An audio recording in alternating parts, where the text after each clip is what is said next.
Бүгүн Кыргыз-Тажик чек арасында маселени чечүү үчүн эки тараптуу жолугушуу болду. Тажикстандын вице-премьер-министри баштаган делегация Баткен жергесине келди. Жолугушуу жана сүйлөшүүлөр Баткен шаарынын мэриясында болуп, жыйын жабык эшик артында өттү. Бүгүнкү жолугушуунун максаты жана кандай маселелер чечилди, вице-премьер-министр төмөнкүлөргө токтолду. Эки президенттин тапшырмасы менен мана бүгүнкү күндө Тажик Республикасы менен Кыргыз Республикасынын вице-премьерлери жетектеген делегациялары учурашып сүйлөшүп атат.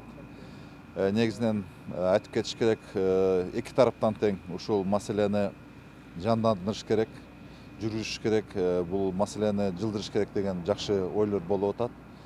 Азыр эми биз урматтуу Азим Ибрагим менен жумушчу топторго тапшырманы бердик.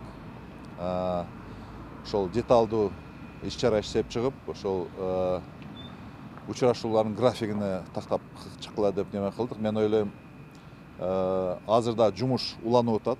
Бүт